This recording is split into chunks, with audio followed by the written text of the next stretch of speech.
discovering God's purpose. Ang gawin ng tima. And I believe, sino na yung dadamo mga pasok ba niya yung video? Sino na yung first time may ubing?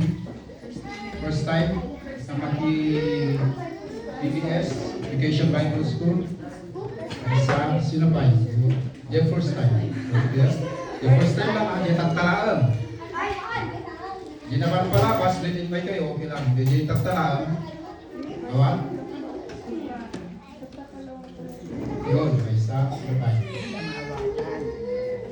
Okay. Mano dami sa from one.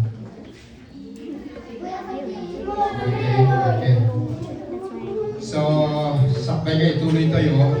Katlawan na kayo tinasabi pinaga ni Jesus. May sutirasun mga pa nga data yung rituin ng Bornong.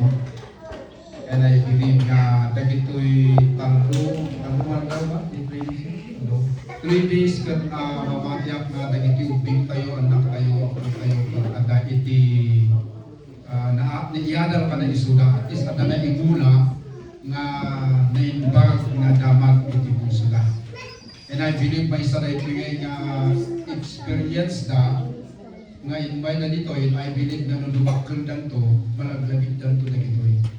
Nagiti nga panagpugnong na mauping and everything at inaramid na panagsusuro ng iti teachers time. I believe nga malagit dan to, nagiti yung teachers. And I believe man yung tuloy ito na ito mayat iti pagpalagan na iti anak tayo. So encouragement ko kada iti parents or guardians nga i-baon nyo tiyan anak yun tumanan no adan tumanan no Subarnonga Vacation Bible School. Lagi-lagi kita tatarating na pa, tatarating teachers kayo.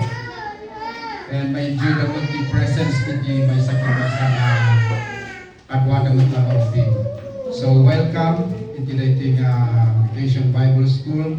Pasok ng lumaang daw and graduate na tata. And I believe Marcos na dito the journey nga pa nato yun may sarito yung experience nga na inayon iti pa nag-journey na as may sama ubing may sama anak tayo may sama kapo tayo. So welcome everyone, iti guardians, parents, iti ubing, and iti business speaker tayo, Doctor, Sister Sabina, and supportive ka talaga. And thank you, lagi kita young people, enjoyin tayo na ito nga daw. Gana malpas. Amen? Amen. God is good. All the time. All the time. God is God good. is good. Enjoy the day with a happy and purposeful heart. God bless you.